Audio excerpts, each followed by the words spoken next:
The original lineup, Flcn has been switched out here and there with Ferds, but they've been wanting to see, you know, the Titan form of Team Falcons that so many people were used to seeing. And we saw shades of it against Liquid. Yeah, we saw shades of it. It's just like, is this now where it pops up? There's a Franco though. They go Franco and they go the Claude. So is it like a hard answer to the Lancelot? Because I don't think a Franco-Claude combo is the... Not much synergy there. Yeah, there's not much synergy there. They just take it from light or what? Like, I think what's going on and they give it over to Valentina too. Here's the thing. It's not as useful on the Valentina. If they picked the Hylos, that would have been worse. So the answer is another pick-off. Pick-off centric. Yep, P for P. Pound for pound. Here's the thing. Falcons have made a career out of trying to prove us wrong. Remember when we said, oh, please don't pick the chip, Claude, and they won with it? Something tells me this is something that they tried in scrims, very specifically, that works against Lance openers. I'm wondering, too, now that I'm thinking about it, it's like, the Lance Open and everything else, like, does part of this draft play into the clouds? Like, is there a way that, okay, you can get the Franco there faster, you can get the Baksha there faster? Like, Baksha can already rotate pretty quickly, but, like, is there a way they can utilize this kind of lineup with the clouds? You know how? How? World's longest BMI again. Oh! That's true. That's actually, yeah. Yep, that's one. You also overload and force multiply that wings by wings. Yeah. That's just where my mind is going. I don't know where else Falcons can take this. Or Rora. Or Rora, yeah. Either way, let's go ahead and see exactly what's going to happen here. We're going to jump in to our second match of the night. Last one here for day one of week 5. Project Next. It's Team Falcons versus Rora. Right now, currently 8th place for Team Falcons in the standings against number 1, Rora Gaming.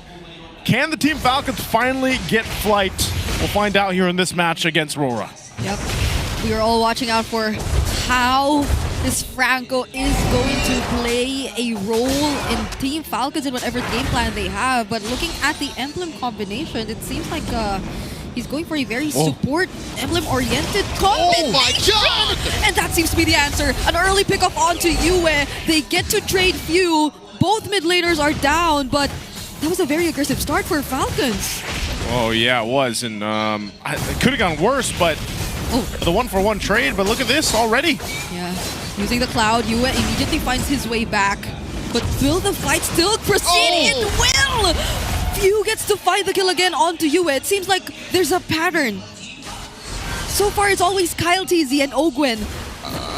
Focusing mark?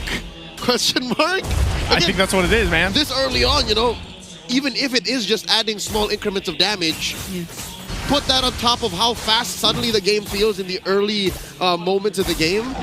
I'm here for it. Again, that could have only happened because of Mr. Clouds. Yeah. Mr. Clouds. Because they jumped back into the fight. It works great, and we're seeing it too. Okay, Ogwen taking a little bit of damage, but yeah, the focusing mark seems to work well with the Franco. Usually we see that too. Yep. I believe he also had Pull Yourself Together, and he also had the cooldown reduction there. So, yep. So this is what we're going to expect from Ogwen, and it's also a bit of a threat because now that this objective is up, and you've got, you know, a couple kills over here, they're going to work into it. And look, there's a stark lack and absence of Purify from Aurora. Like, there's just none at all. Like, they'll take these Accursed Crow triggers, they'll take these jumps from Kyle, and these hooks. Yeah, because the brief stuns that KyleTz gets to land allows for the hook to get more accuracy. That's a beautiful curtain call used by Flap, and now they find the kill on Demon Kite instead. Ogwen picks off Yue. Edward goes in with the Bravest Fighter, but without Demon Kite and Yue, there's not much they can do. 2.5 minutes in, the Falcons have already taken Aurora to heights they're not comfortable with. Suddenly, the team that is currently number 1 in the early game, as mentioned by Kaisabol de Puerto in the Howl, are taking it. They're taking it from Falcons. Falcons are up 1,000 gold. Yeah, and look at that, 3 kills on Few. Like, this is probably the best scaling we've seen Few have in all the games so far for this season. Okay, Light gets to find one, Way of the Dragon onto Ogwen, and that's going to be a kill. Few already used that feathered airstrike. So will they still proceed with the fight? Edward gets stunned. Light still trying to catch up to Few, but they will no longer continue the fight. You know what I'm seeing here? I'm not seeing the Dom and Kite double because Marco can do it better. I'm seeing the Flap TZ. Yeah, there's Flying Clouds. Nice. I couldn't think of a fancier name, but check out the first 2.5 minutes. Flap TZ has been everywhere. The fight! That's a bloody hunt and the blazing duet. What were you saying about no synergy? See, okay. I'll tell you what, without Mr. Clouds, that wouldn't have happened. That's right. Because Franco would have taken way longer to get there. He would have still been halfway through the jungle, but with Mr. Clouds, with the Flying Clouds, the uptime for an already very fast-paced game is through the roof. We got a cloud camp. All right, here we go. Dom and Kite jumping back in. He gets to catch up to his creeps, to his waves. Yeah, that plays a big part in it too, because you know sometimes either you lose some of the extra gold there, or let's say the XP laners might miss out on it. This kind of helps alleviate some of that pressure here. So what we are seeing though is Team Falcons holding on to this little bit of lead. See already Few, because of the lead that he's had, built himself up his first item already at this point. He's got that glowing wand, so that is going to play a part into these next team fights happening around the turtle. All right, I'm seeing it now. Because of how great their start was, Ogwen's going to go for a Winter Crown build first. We've seen the greats who do Franco this way more in recent memory. I'm thinking of Toy, Edok from RRQ. Yeah. Real quick, Infinix GT30 experience victory for every Modline gamer. With GT triggers, MLBB is certified 120 FPS. Oh, just like that. Oh, that's another curtain call, and Light couldn't escape it. KyleTz goes in, but the bravest fighter is still on for Edward. They will try and disengage instead, however. They already lost one member in the process. Same for Team Falcons. You can outplay the rest. Just like that with Infinix GT30. Oh my goodness, they lost both of their roamers, and the fight is still on. But it seems like Light will still be able to catch up. There's the blazing duet, and KyleTz gets the stun demon guy right in time. Flap-TZ gets the last hit. That bravest fighter from Edward once again is up, but the fight is split up into two, and Flap-TZ will fall. Few will have to escape, but he's forced to just use the better airstrike in front of everyone, and Ogwen saves him just in time. Marco. That BMI doesn't have the firepower to punish Edward just yet. Here's the thing. That fight could have been won by Falcons if the current call went on. It was off of cooldown, and when Flap used it, it was too late. Dude, I mean, the road to after a fight like that and a reset, this just gets back to it so quick because of the clouds. Okay, KyleTz, gets stunned. Demon Kite secures the objective, and now they're just trying to run away, but he still might go for it. Flap-TZ gets a shutdown onto Edward, but they do not get the objective. All right, just a little mechanical quirk there. Ogwen couldn't take the bite down of Demon Kite. Why? Thorn Rose. And Thorn Rose inter-attribution is one of the dirtiest things you can do, despite being down a level. When Demon Kite got that, wait. Ah! Oh, Light? Okay, he's gonna be fine. All right, when Demon Kite did that, he was still at level 7. Kyle was at level 8. So there was retry diff, except for when you put on top of that the Thorn Rose. So that was a win-win for Aurora. That's why they're able to close the gap. Okay. Now, looking at this, I mean, it's relatively an even game with all this action happening. I mean, think how many fights we've seen, skirmishes happen. We're down to but each team has a turtle, both. But leading into this first Lord, I think it's going to be more or less what we've seen. And so they want to go ahead and start transitioning into, can they open up the map a little bit here? Oh, they're going to jump in, Edward. Oh, they didn't go for the way of the dragon. I thought they would. Edward gets immediately bursted down, has to retreat for now. And so far, it's always been Falcons grouping up together. So it's like the entire idea of getting pickoffs, I don't know if that's what they're trying to play for in this kind of scenario. Like the way that they're just always together. Super Marco's been so active on the Claude and is able to distribute reliable amount of damage even. KyleTz's jump scares. Yeah, that's... Just jumping on dudes with the back chain 9. But here's the thing. You're right. It does feel weird that it seems like they're going for pickoffs as their lineup should. But why do they go for 5v5? It's because the math always benefits them. With the suppress off of the Bloody Hunt, you're always guaranteed that -1, so you'll always win. Oh, they're hunting down Demon Guy. Coming! Oh, close call, but there was the flicker. But still, they can go for the chase if they wanted to. But Aurora, they too, they know that the pickup potential is just too high. And they have schemed to have found their victim Light will be the one to be taken down by surprise. Light does it again. He gets the hook, uses the flicker, takes him out, or Oakland takes him out. Now Light's down. Now Light knows what that feels like. He knows what it feels like, because I'm so used to seeing him take it, but this fight for the Lord. Okay, Edward. He will get briefly stunned. Oh, curtain call again used by Flcn on both Yue and Edward, but that's just gonna buy them some time. Demon Kite will try to chase and steal away the objective, but he won't make it. So Team Falcons, they seem to be calculating things so well. Oh, look at that Nimbus ride. Light jumps in. Again, you can just use it to reposition, find yourself back into the fight. But Falcons are up 2,000 now. Yep. That took a lot of guts to do what Falcons did. And know that Demon Kite is just around the corner, a level above Kyle, and still force the Lord. And like, they force the Lord. It was good usage though, like what they have, and I feel like Rora. Oh, they're going to be zoned off for tier 1 turret too. It's a constant, but it's like, are they in a position to actually win a fight here? As long as they don't get hooked. Honestly, the way that Team Falcons is playing these team fights so far is that they're always the ones who are so forward that Flap doesn't need to think twice about saving his curtain call because he can always use it aggressively, and it benefits Team Falcons so much. Aurora barely get to go in for the dives. They don't get to look for the right targets. Oh, but this is a one-on-one.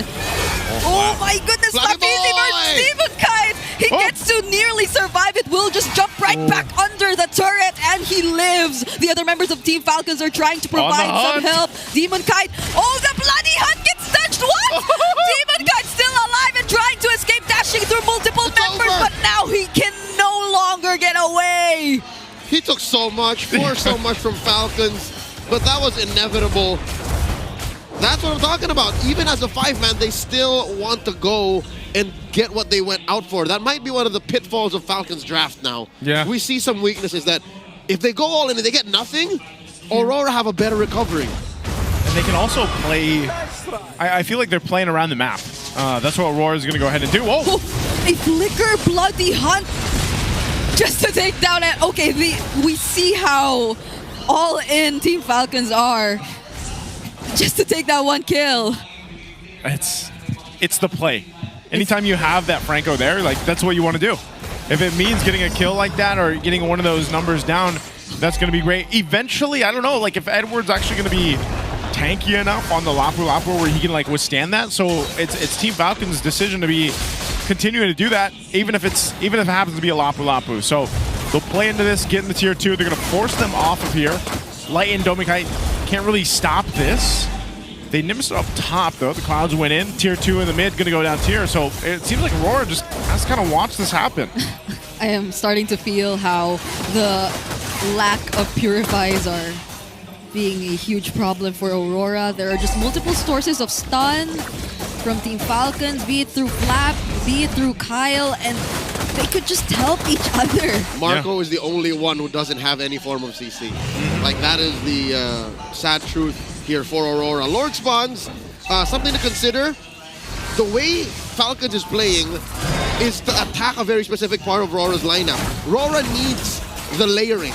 Without the layering, Rora crumbles. So if Falcons are able to pick off one dude, that changes the count. Aurora, oh my god! And as you mention it, they take down Ogwen, one of the most important pieces. But Super Mark with the damage that he has, he's just able to shred down the members of Aurora one by one. PMI in, gets to pop the immortality from Light, and Kyle TZ Few, the other members, are able to deal with Edward. So despite that pickoff, Team Falcons are able to fight back. They fight back. Ogwen's going to be up in 10. He can cloud his way up to this fight. So Rora, even though they get a pick off, now we'll have to go and play into this. Mind you, they don't have a couple flickers available. There's 2 down for Team Falcons too. Light's got the Way of the Dragon available, so they're just going to go for this. Oh, Kyle, can he do anything about it? Super Mark nearly gets bursted down. The Feather Dare Strike already committed. That's the bravest fighter coming in from Edward as well. It's Few who Demon Kite tries to take down, but instead of Few, it's Kyle TZ who gets bursted down first. Few might just take a kill here, but he gets denied of it. It's a double for Demon Kite, and 2 members of Team Falcons are gone. Oh no, it feels like Falcons have burnt out. They overheated. And they stayed too long. I get it though. Rora was gonna blitz the Lord, and at least now they go for another chance at a contest. But Aurora are still favored. Kyle and Few are not here yet. Team Falcons wants to delay this though if they can. This is dangerous. Oh, that's a curtain call. Two members might just get bursted down here by Flcn and Super Marco. He fights with the blazing duet. Flcn tries to do something, but now he's up against 4. There's nothing he can do. And right as the other members come back, they really tried to do something, but it wasn't enough. If only Falcons took the fight slightly closer to the Lord. I don't blame them. This is where Aurora put them, and they gave them a very difficult choice. If that curtain call happened underneath the blazing duet, this would be a different story. Aurora would be damn near wiped out. But Aurora took the chance, saw the angle, and took the Lord first, and they kept Marco busy. Marco is the only one who's yet to burn out. Marco is the only one who has yet been punished for how fast they've been going. And I think they should slow down. Weirdly enough, they should slow down and address this Lord first, and then go from there. Brigada, they haven't been doing this one thing that you talked about.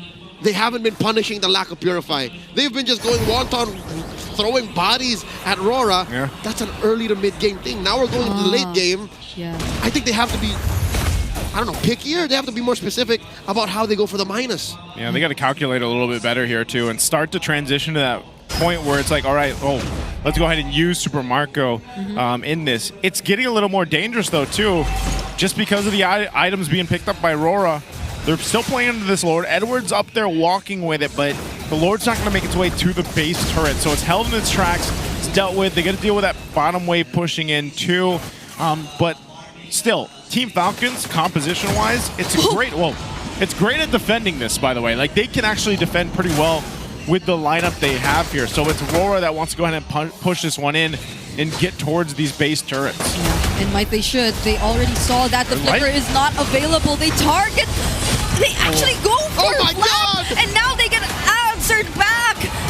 For some reason, Team Falcons, they were prepared for that engage. Dominkai gets shut down. It's a double for Super Marco, and they are absolutely capable of chasing Aurora down. It's a triple for Super Marco, and a wipeout for Aurora. It's over. It's over. They're going to run it down mid. How did that happen? In the blink of an eye, Team Falcons, even with a failed attempt, win the fight and win game number 1. Off a start